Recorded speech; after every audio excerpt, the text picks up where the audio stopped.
Споры о том, какая форма правления, президентская или парламентская, предпочтительно Кыргызстану, идут давно. Агитационные мероприятия по всенародному голосованию начались. Сегодня же на главной площади столицы проходит флешмоб за президентскую республику.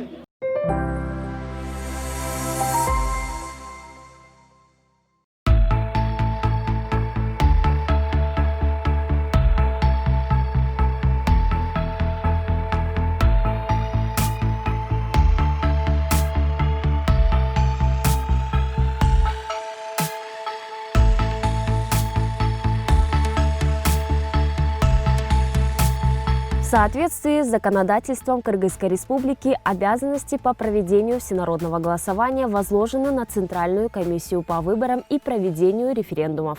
Начиная с 21 декабря в Центральную комиссию по выборам и проведению референдумов стали обращаться группы, желающие заняться агитацией перед референдумом.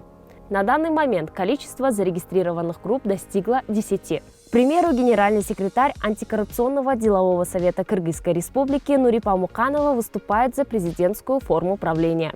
Вы знаете, дело в том, что каждой стране, наверное, дается какой-то исторический шанс. И у нас был опыт разный, и президентского правления, и парламентского правления, да. И в первом, во втором случае страна не развивалась, она как бы шла назад. Но сейчас есть исторический шанс. В каком смысле? Вот есть такое изречение: кадры решают все. В любом случае у нас будет, и как показывает опыт других стран, все равно играет ключевую роль личность, понимаете? И поэтому сейчас есть такой шанс для Кыргызстана, когда личность, она есть, которая личность поддерживается народом. И это личность, которая дает обещание вытащить страну из той ямы, в которой мы оказались за 30 лет. И поэтому этой личности надо дать шанс. И если народ поддерживает такого человека, который обещает вытащить страну и поставить на путь развития, на рельсы развития, я думаю, что народ имеет право воспользоваться этим шансом. Во-первых, надо обязательно отметить ответственность. И во-вторых, неправы тех, кто говорят, что при президентской не будет парламента. Парламент должен быть, и она будет, но это будет сильный парламент, который занимается прямой своей обязанностью именно законотворчеством, а не политикой.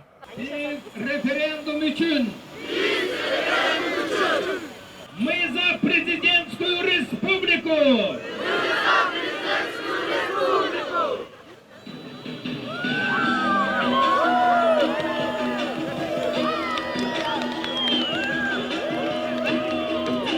Депутатом Жогорку Кеңеша Дастаном Бекешевым была создана инициативная группа из 10 человек. Цель данной группы – агитация за парламентскую форму правления. Алчность наших президентов, она зашкаливает до такой степени, что это похуже, чем 120 тысяч депутатов, поверьте.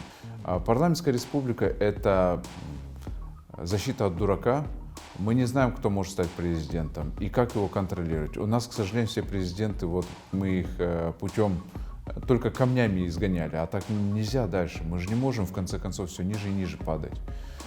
Поэтому мы выбрали парламентскую республику, которой у нас не было, но хотели бы о ней побольше рассказывать народу. Если вы посмотрите Конституцию, а ее нужно почитать в первую очередь, чтобы говорить конкретно о формах правления, то у президента очень огромные, большие полномочия. В парламентской республике президент не обладает такими полномочиями. При парламентаризме ответственным становится премьер-министр, который берет на себя большую часть ответственности. Я скажу так, референдум – это афера, и какую бы на самом деле форму правления не выбрали бы, могут сделать страной все, что захочешь, потому что уже власть захватили, и они в любом случае будут стараться делать все под президентскую форму правления. Даже если парламентская форма правления, мы прекрасно понимаем, если она выиграет, мы просто через эти референдумы, почему я начал участвовать, мы хотим показать, что у нас думающих людей тоже немало. Юрист Таттыбыбы Эргешбаева – одна из тех активистов, кто выступает против конституционной реформы.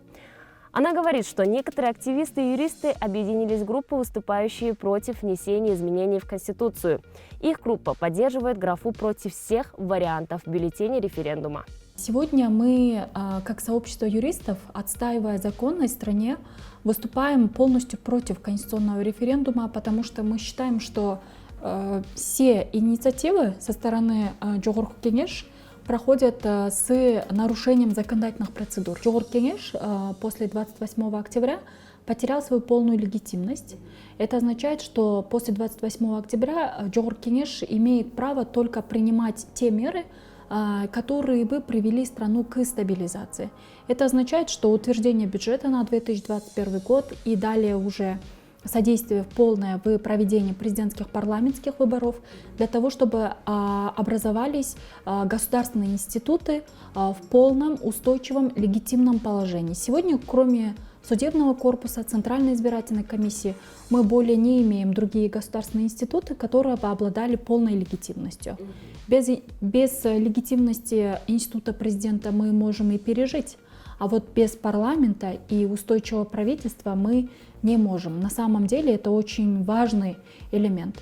Поэтому графа «нет» для нас означает, что мы полностью не признаем данную норму конституционного референдума и считаем, что конституционный референдум, в котором представлено на одной бумаге анкетирование, она является полным нарушением международных норм, ратифицированных на территории Кыргызстана.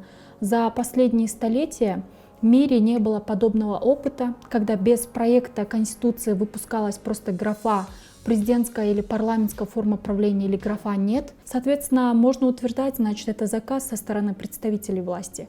Поэтому сегодня говорить о том, что идут такие полностью в соответствии с соблюдением законодательных норм, нет. Нарушено многочисленное количество инициирования законопроекта, проекта Конституции, далее утверждение, далее прохождение в 3 чтениях и утверждение со стороны исполняющей обязанности президента, потому что исполняющий обязанности президента не имеет права принимать вопросы стратегического характера. За всю историю независимости Кыргызстана прошло 9 референдумов, когда по инициативе властей менялась конституция страны. Итоги всех проведенных референдумов были признаны. Референдум по выбору формы правления назначены на один день с выборами президента страны. Сейчас мы должны выбрать не только главу государства, но и дальнейший путь, по которому пойдет наша страна. Проголосовать можно либо за президентскую, либо за парламентскую, либо против всех предложенных вариантов. За какую форму правления голосовать будете вы? Пишите нам в комментариях.